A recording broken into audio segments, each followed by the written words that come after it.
Bienvenidos a un nuevo episodio de Marketing para Marcas Personales. Estoy aquí con Javier. Muy buenas, Carla. Javier. Y hoy vamos a hablar de...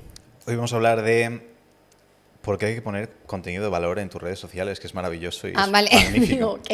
Cambio. Vale, sí. Ahora veréis a dónde lleva Vamos a esto. hablar sobre que el publicar contenido de valor es una de las mayores mentiras que se han dicho en redes sociales, en el mundo de los negocios en los últimos años, que ha habido gente que lo ha probado y se ha dado cuenta de que es un fracaso porque lo único que hace es atraer de personas que quieren cosas gratis, y otros todavía piensan que el error es que llevan publicando contenido de valor, pero que todavía no han aportado suficiente con 3 años de contenido de valor como para que de repente les haya ido bien.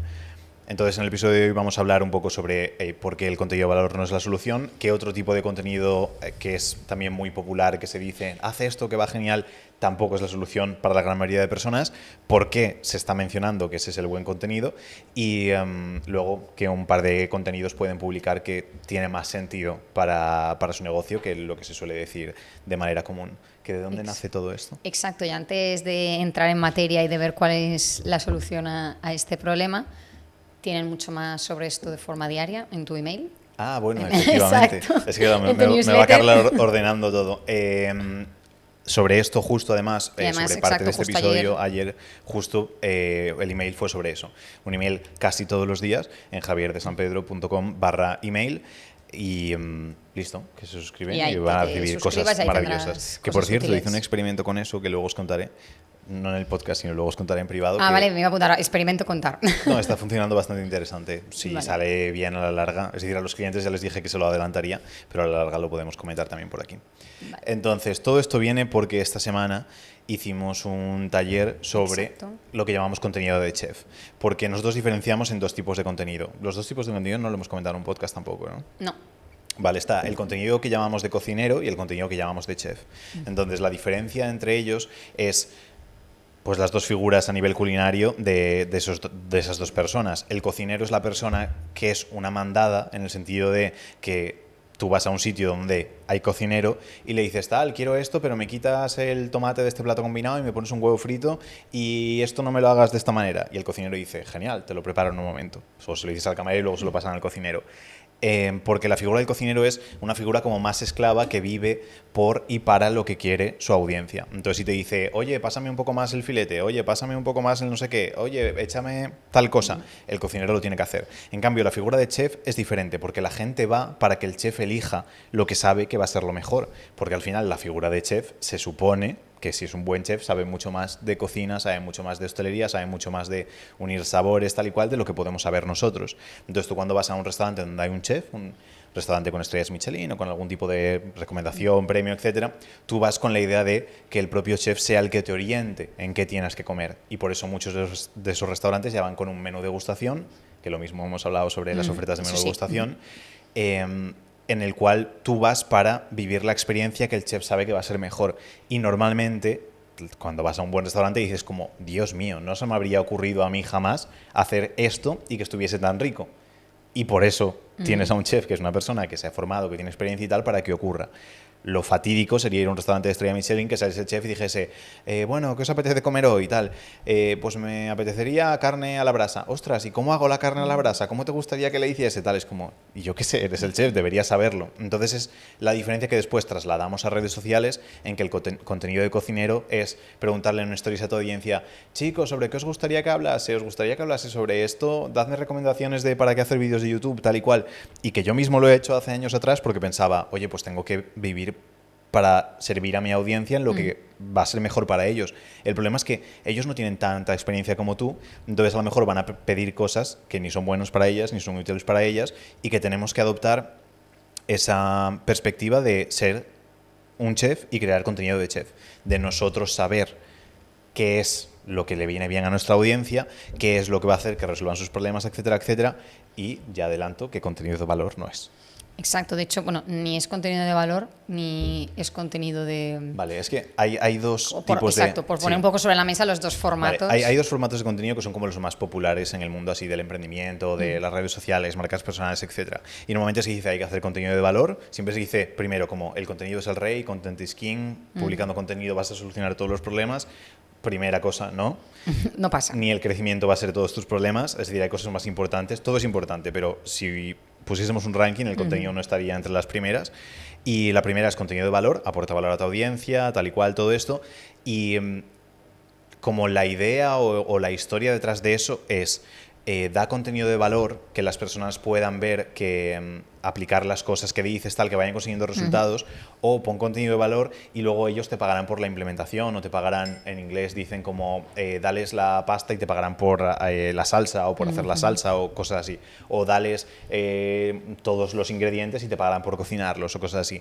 Pero no, normalmente lo que pasa es que cuando a alguien le das todos los ingredientes dice paso, no me apetece, o otros que digan, genial, pues ya que los tengo los voy a cocinar yo, no me haces falta para nada porque ya tengo todo el paso a paso. Entonces, una parte es el contenido de valor. Y la segunda parte, que también es muy popular y creo que ahora empieza poco a poco a medio desbancar al contenido de valor y creo que sigue siendo igual de negativo o incluso más porque encima es más costoso, es el apartado de documentar. ¿Por qué? Porque dicen que lo de documentar es que muchas veces, creo que es Gary Vee el que dice, si no sabes qué crear, simplemente documenta lo que estás haciendo. Y esa no sería malísima recomendación, pero es cierto que esa se acompaña muchas veces con otra, que es lo que dicen de build in public, que es como construye en público para que todo el mundo lo vea. Entonces, eso es incluso peor de lo que es el contenido de valor por el hecho de que ahí estás aportando valor, entonces ya tenemos esa parte, el hecho de, vale, pues voy a explicaros cómo he escrito mi libro y vais a poder ir viendo poco a poco cómo voy escribiendo cada uno de los libros. Entonces, liada porque estoy dándole el valor, entonces no me van a necesitar para nada, pero segundo, porque si estoy construyendo mi negocio, no voy a atraer a mi cliente, voy a atraer a otros negocios como el mío. Y este es un problema que ahora cada vez la gente ve más y cada vez los clientes nos dicen más, que dicen, ostras, es que he viralizado, he estado creando contenido de valor, he estado explicando como todo y de repente soy fisioterapeuta y me están siguiendo, la mitad de mi audiencia son fisioterapeutas. Y yo no trabajo haciendo pues masajes y tal a otros fisios, lo que quiero son clientes. Y es que cuando documentamos o construimos en público, a lo que atraemos es a otros como nosotros.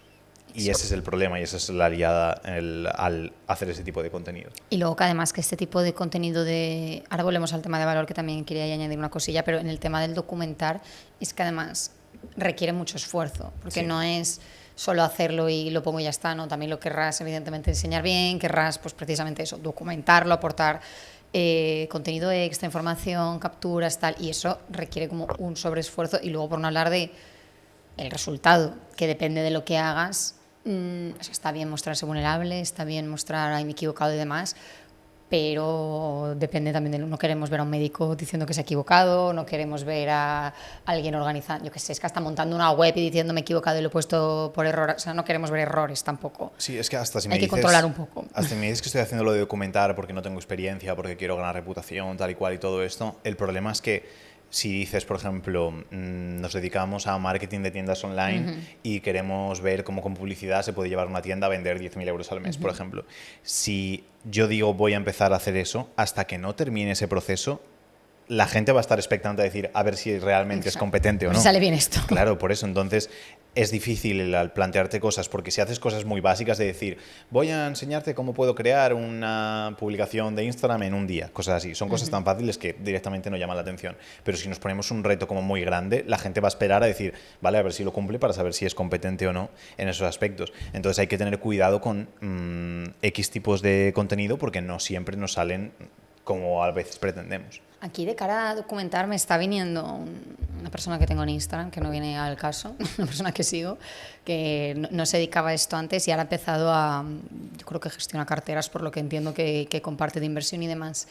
Y precisamente entiendo que intenta jugar un poco la baza de soy honesto y hay días que os enseño resultados buenos y hay días que os enseño resultados malos. Pero claro, el otro día lo pensaba y digo, bien que compartas que hoy ha bajado, pero claro... No sé si me gusta saber que hoy ha bajado, pero tampoco me voy a creer si siempre me compartes que sube. Es que las vulnerabilidades hay que contarlas con mucho cuidado, porque tienes que contarlas con un formato, hay que hacer un poco con estrategia sándwich o algo. O sea, no me pongas una gráfica de todo el dinero, todos los activos de tus clientes bajando, porque por mucho que mañana me vayas a poner la positiva, primero, no es suficiente una enfrente de la otra, y segundo, igual yo mañana no me conecto y ya me he quedado con la otra historia. Entonces... Está bien hacerlo, está bien de vez en cuando. Es que lo de mostrar vulnerabilidad tengo dudas, pero bueno, mostrar como el proceso... Solo hay que mostrar vulnerabilidad si la solución de esa vulnerabilidad es más grande que la vulnerabilidad. Exacto. O sea, si está como igualado el mira cuánto ha bajado y mira cuánto ha subido, no me es suficiente y lo que se me queda a mí no es positivo. O sea, yo ahora mismo en mi cabeza veo stories de él con gráficas negativas. Punto. Seguramente habrá compartido antes 50.000 positivas y tendrá ahí su estrategia mental de voy equilibrándolo, pero no es suficiente. Entonces, por eso lo de cuidado con documentar y también cuidado porque posiblemente esta gente tenga, o sea, este chico, la mayoría de cuentas que le sigan sean cuentas que trabajen de lo mismo que él, más los que estamos por ahí de bulto. Básicamente. Sí, y es que esto nace mucho de esos referentes a los que admiramos, pero estaba pensando, claro, es que no sé decir como nombres, pero que hay mucha gente que luego lo que hace es vender a competidores o vender a personas que son como ellos o vender a personas dentro de su mismo nicho, dentro de su mismo rango, o porque buscan simplemente tener tanta autoridad que por el hecho de ser un referente para muchos de ellos ya puedes entrar automáticamente a trabajar con clientes más grandes, etcétera, etcétera. Entonces estaba pensando, por ejemplo, no lo conozco de nada, ni siquiera lo sigo como para de esto, pero sí que algún cliente nos ha hablado de Guille Collado alguna vez, Sergio también alguna vez al respecto y demás. Entonces, él es una persona que aparentemente sería hacer el contenido que es inadecuado para la gran mayoría de personas. ¿Por qué para él es adecuado? Porque él se posiciona como referente y luego él lo que va a vender es exactamente lo que está haciendo después. Es igual que cuando veo a alguien que hace vídeos como virales, porque sí, digo, es que vídeos virales casi solo tienen sentido si vas a vender viralidad. Si no, para la gran mayoría de personas después no tiene mucho sentido hacerlo. Entonces, en su caso, tiene sentido viralizar porque luego te vende viralizar. Para su caso, tiene sentido crecer lo máximo posible porque lo que quiere es posicionarse como referente de marketing para que después sea llamativo para grandes empresas, para tal, aunque haya trabajado con ellas y demás. Entonces, después el problema es que si nosotros seguimos X recomendaciones, luego veremos, ostras, pues me funciona, que también es otra cosa, que con el contenido de valor crecemos, pero es, ostras, me ha funcionado la viralidad para crecer, pero no he crecido en el público adecuado. Ostras, el contenido de valor, cada vez que publico contenido de valor recibo más interacción y recibo seguidores, pero después es ir más allá. Es decir, yo esto lo aprendí antes de que tú llegas y todo con los primeros clientes que tuve, de crecer en 1 o 2 meses, porque en esa época se podía, 50.000 seguidores en Instagram y de repente decir, joder, es que no he vendido, claro, no he conseguido ni un cliente de 50.000 seguidores nuevos, ¿qué está pasando? Y dije yo, ostras, es que claro, no sirve solo con el hecho de crecer. Hay que crecer bien, hay que crecer bien en el público adecuado y luego hay que saber transformar ese público en clientes, si no, no sirve como de nada. Y muchas veces los referentes pecan de alimentar una pata, pensamos que con esa pata es suficiente y luego cuando lo vemos decimos, ostras, pues no. Yo es que de hecho justo creo que ese es el principal problema del contenido de valor, ese como plan fatal que todos nos hemos montado en la cabeza o que hemos escuchado tanto de, vale, tú eliges tu nicho, tu servicio, tus 4 cosas, fenomenal, una vez lo tienes, empiezas a crear contenido de valor, empiezas a crecer, audiencia y demás, y luego a partir de ahí lo que tú decías, ¿no? La gente va a querer más de ti, ya sea para la salsa, la receta o lo que sea, te pagan y todo perfecto. Entonces de 100, pues de 100 personas que te siguen, pues tú consigues 20 clientes. Bueno, pues sobre el papel es muy bonito, pero la realidad es que eso no funciona así y que al final hay tanta sobreinformación. O sea, esto en un inicio, como tú decías, tenía sentido. Si de repente alguien empezaba a regalar contenido de recetas y era como, wow, o sea, de recetas literalmente de comida y era como, qué maravilla. Oye, una persona regalando rutinas de deporte, increíble. Regalando ejercicios de coaching, maravilloso, perfecto. ¿Qué pasa? Que de repente hay 1 millón de personas haciendo eso, posiblemente más de la gente que lo busca. Entonces, llega un momento en que hay una sobreinformación, una infosificación que es no damos abasto con todo lo que hay que consumir. Entonces, evidentemente, si yo tengo tantísimas opciones, ¿en qué momento voy a ver la necesidad de pagar a alguien? Posiblemente pocas, porque es que no me acabo. O sea, si quiero, por ejemplo, lo he contado alguna vez, esto de las rutinas de deporte que me gustaban de la chica hasta que les hacía gratis y las empezó a cobrar. Pues me voy a otra. Así es que hay tantísimas que ¿para qué le voy a pagar a esta pobre mujer 2 euros que creo que valía en ese momento? Sí, yo hablé del de Yoga with Team. Exacto, de ese estilo de cosas. He hecho yoga, ahora porque llevo tiempo sin hacer, pero que he hecho yoga como 3 años sin pagar absolutamente nada porque ese tío era imposible acabarme todos los vídeos y todas las rutinas que tenía. Si eliges a alguien que te guste, normalmente si es alguien grande y demás es que no te acabas su contenido. No, y que el tema es que esto además me lo dijo alguien el otro día por privado y lo pensé de Tim, que es por ejemplo, vale, si yo ya tengo un montón de rutinas, ya tengo tal, ya tengo cual, ¿para qué le voy a pagar si dentro tengo algo muy similar o lo mismo a lo que ya me está dando gratis? Y alguien me lo dijo el otro día por Instagram que me dijo, joder, creo que la he liado porque he sacado mi producto, la gente lo ha comprado y me han dicho, ostras, es que es lo mismo que habías puesto como en público. Y digo, qué mal que alguien te pague y diga, pues si esto ya es lo que me dabas gratis, ¿para qué te voy a pagar por esto? Para mí esto es como el culmen de decir, qué mal. Has dado mucho. Claro, y aquí en la escalera que se hace con el contenido de valores, no, da valor en ese paso inicial y luego que puedan pagar como pasos siguientes. Y tendría más o menos sentido. El problema es que si con el contenido de valor atraes a gente inicial, luego no le puedes vender cosas avanzadas, que es también a veces lo que hace la gente, que es, no, es que me funciona mucho mejor, es decir, hago programación de no sé qué, no sé cuántos, pero cuando hago contenido de las 5 herramientas de IA que van a petarlo en el futuro, me sigue gente que después nadie es programador y nadie está interesado o les llama algo la atención, pero no van a comprar un curso de eso. Y digo, ya, es que si hacemos un contenido de valor atractivo para todo el mundo, vamos a atraer a todo el mundo. Todo el mundo, que no es nadie al final. Efectivamente.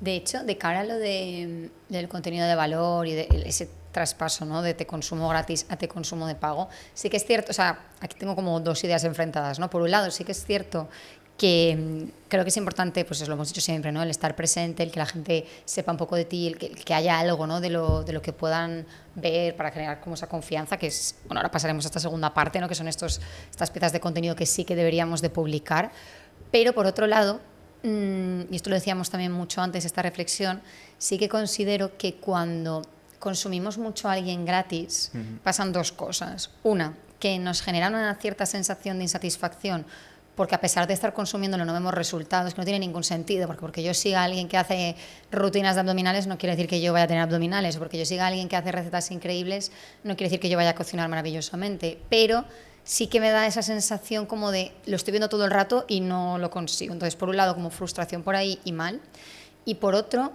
cuando al final me animo pues o a entrenar o a cocinar mejor o a tener mayor salud mental o lo que sea, por algún motivo no quiero hacerlo con esa persona porque ya he tenido bastante de ella y siento que no ha sido la que me ha hecho dar el paso. Entonces, ahora que sí que estoy determinado, ahora quiero a alguien que de verdad no haya visto como todo, digamos, o tenga algo distinto que ofrecerme. Entonces, por ahí el contenido de valor tampoco termina siendo la mejor opción muchas veces. Es que eso da para un podcast entero, pero es lo que hemos hablado alguna vez de las leyes de Newton aplicadas al marketing, y es la de que cuando un objeto está en movimiento tiende a estar en movimiento y cuando un objeto está quieto tiende a estar quieto.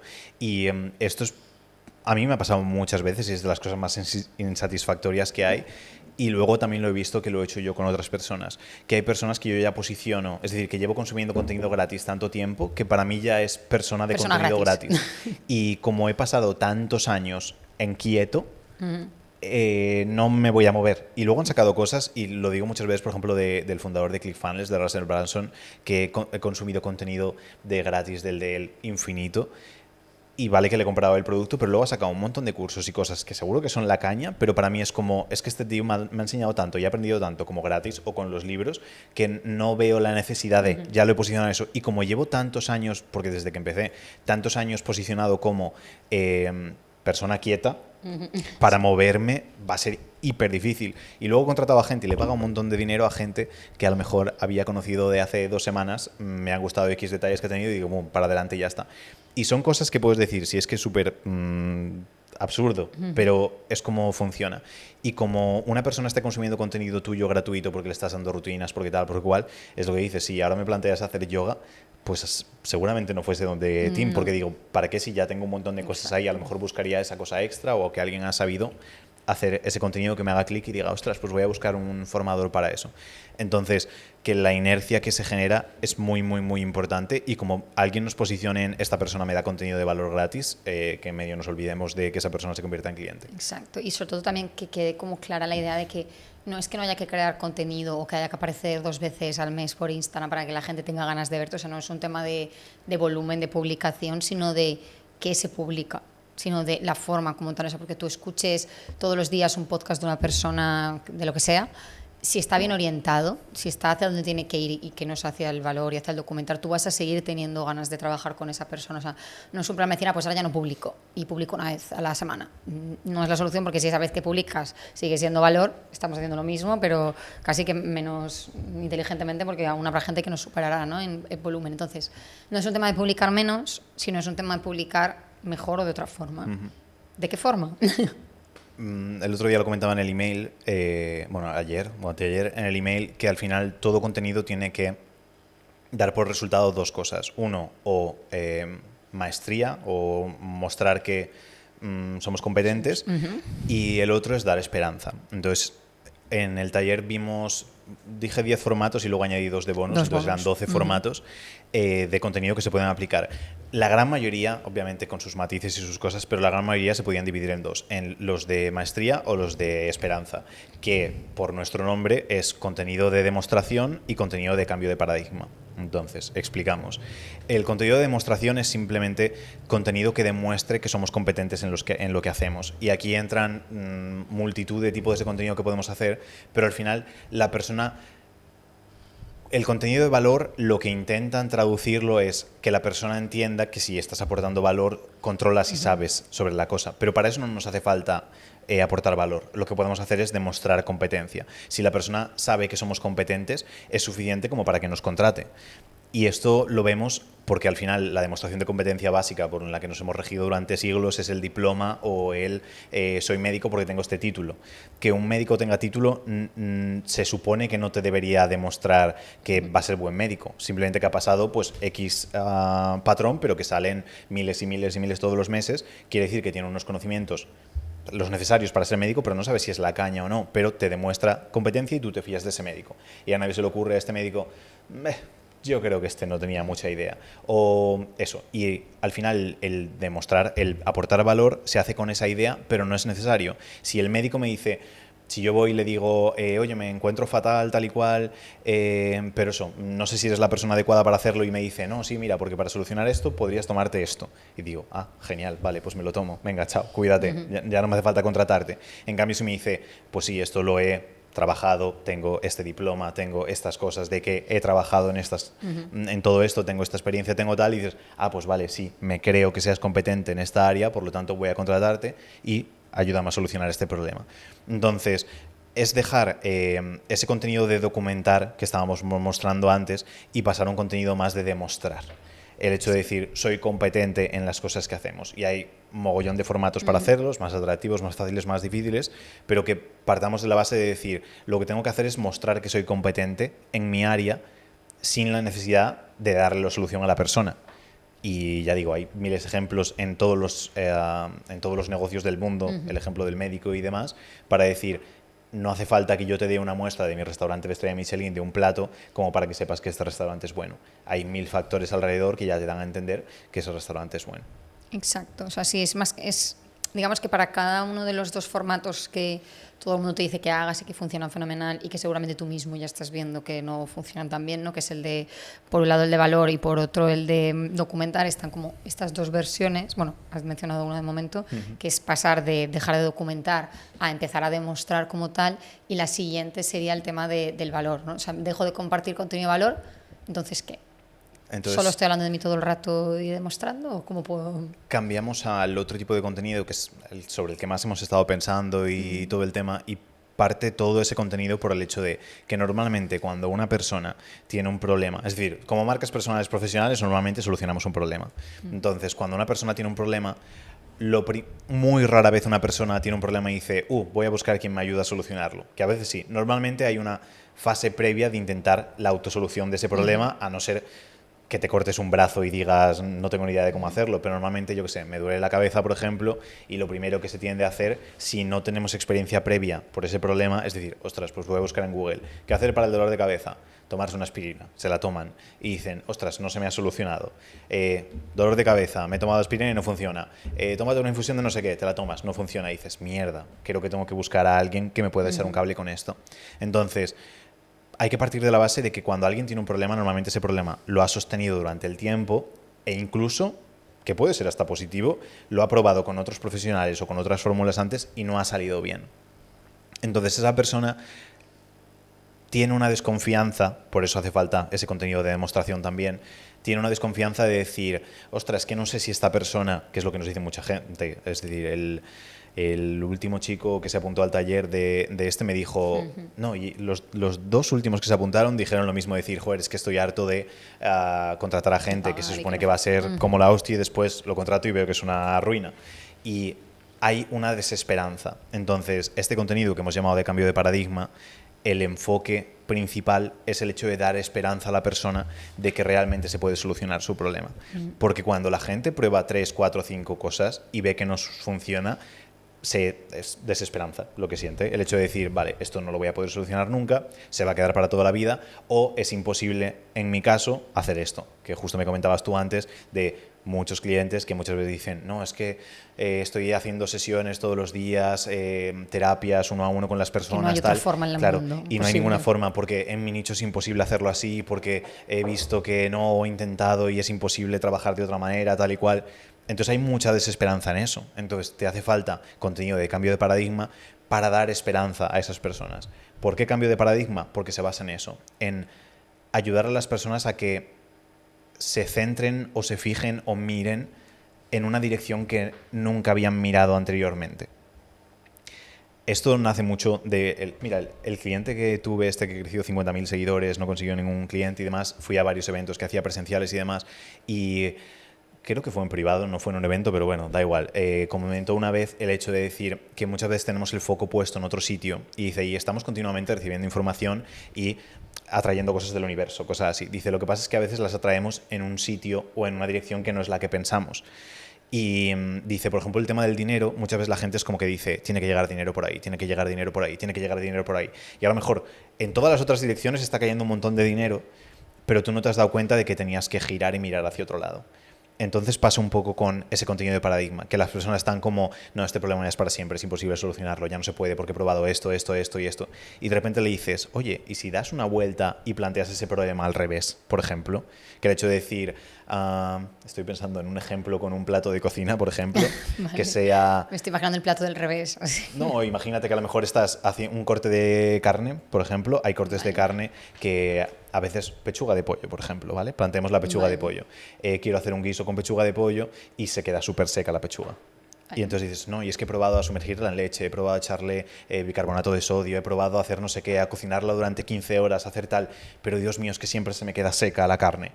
Y es, ostras, ¿y has pensado en hacerlo con contramuslo, por ejemplo? Y entonces de repente dice, ostras, claro, a lo mejor el problema es que estaba usando el tipo de carne para el guiso que no era adecuado.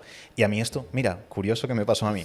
Cuando hice pan, durante 1 año y pico hice pan y nunca de masa madre y nunca conseguía que levedase. Me quedaba siempre el pan, no subía y se me quedaba plano. Y era como, matita sea, y probaba una cosa y otra cosa y otra cosa y otra cosa y otra cosa. Y de repente, no sé si alguien me lo dijo o de repente esto, me dijeron, claro, es que has usado harina de fuerza. Yo estaba usando harina normal y corriente. Y era, claro, es que a lo mejor la harina que estás usando es inadecuada. Fue cambiar la harina, mantener todo lo demás. Panes enormes. Y panes perfectos. Y muchas veces es desesperanza decir, bueno, pues nada, tendré que hacer toda la vida pan plano porque es imposible hacerlo de otra manera. Y es un pequeño cambio y de repente nace otra vez la esperanza. Entonces, el cambio de paradigma, el contenido, es que a la persona diga como, ostras, sí que es posible, sí que es eso, y enseñarle a mirar en otro lado. En lugar de hacer contenido de valor, que sería como, sigue este paso a paso de 1, 2, 3, 4, 5, es como que coges una linterna con la persona que está mirando a la oscuridad plena y alumbras en un lado y de repente ve y dice, ostras, hay luz, ¿sabes? Hay un camino por donde salir. Estaba en esa cueva que estaba todo oculto y la cueva esta de Platón que de repente le digas, no, mira, por ahí hay luz. Y de repente ven la luz y dicen, ostras, cuántas cosas qué abanico enorme de ideas se me presentan. Entonces, si conseguimos hacer ese cambio de paradigma y realmente llegar al interior de las personas y que digan como, ostras, es posible hacer esto, es el contenido que más va a hacer que la persona se mueva hacia adelante. Va a ser el contenido que diga, ostras, tengo ganas otra vez de volver a hacer cosas. Entonces, para mí ese es el contenido que había que priorizar por encima de todos los demás. ¿Y qué es el que apetece consumir? O sea, no tanto consumir, pero sí contratar. Yo creo que también es algo interesante, ¿no? Y que la gente no lo sabe y que apetece mucho más también crear. Yo, desde que hago contenido más de ese, es también el que más me apetece crear porque requiere originalidad, requiere ideas, requiere como una filosofía personal que al final es un poco el logro que quiere tener todo el mundo, ¿sabes? El ser original, el tener ideas chulas, el no únicamente copiar lo que dice el otro y ya está. Entonces, el hecho de pensar, ostras, dentro de mi nicho, ¿qué ideas tengo? ¿Qué es lo que decimos a los clientes? Es que ni siquiera tienes como que idearlas o pensarlas o construirlas de cero. Simplemente tienes que pensar qué estoy haciendo ya, que es como diferente. Voy a moldear eso. Entonces, hay contenido que ya hacíamos desde hacía mucho tiempo, pero no habíamos puesto las ideas o las palabras adecuadas para marcarlo. Ayer justo estuve hablando de eso con Mar, una clienta de Bistro, que estuvimos como revisando su... O sea, esto lo llamamos a nosotros mecanismo y sistemas de separación, ¿no? Los términos concretos. Me dice, no, es que inspírame, no sé qué tal. Estamos ahí, lo escribimos y de repente me escribe Eureka o algo así. Y me dice, primera vez que pienso en esto y me parece increíble, porque está en horario distinto. Dice, me voy a acostar pensando en esto y mañana vuelvo y te digo, pero más abierto como un camino de inspiración, no sé qué. Por eso, porque no es tanto el vamos a ponernos a crear, a descubrir la piedra, la rueda.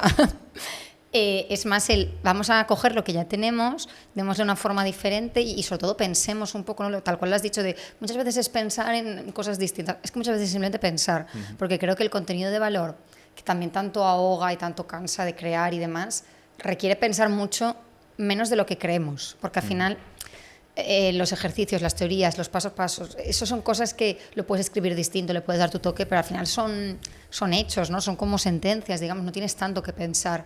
En cambio, el cambio de paradigma sí que requiere que le des un poco una vuelta y posiblemente cuando piensas te vienen de uno a otro, o sea, como que van saliendo muchos focos distintos y da muchas más ganas de seguir creando. No, y que luego es lo que dices, que con la estructura que seguimos, que con el taller me han escrito muchos clientes diciendo como, Dios, es que hay como ya he creado cosas que estaba diciendo, ostras, ¿cómo no he creado esto antes? Porque muchas veces ya lo tenemos, pues simplemente hace falta como un sistema, un mecanismo, un contenido de valor, un paso a paso, decir, vale, pues vamos a crearlo haciendo todas estas cosas. Entonces, básicamente hasta sería aquí eso. Todo lo que tenía. Bueno, tenemos mucho que hablar más, pero vaya, respecto a esto por hoy está bien. Así que muchas gracias, Carla, por un maravilloso episodio. Sé que no has hablado mucho en este, pero bien. Bueno, luego hacemos esto que te hace ChatGPT de qué porcentaje ha hablado cada uno. Sí, y nos vemos en el siguiente. Hasta otra.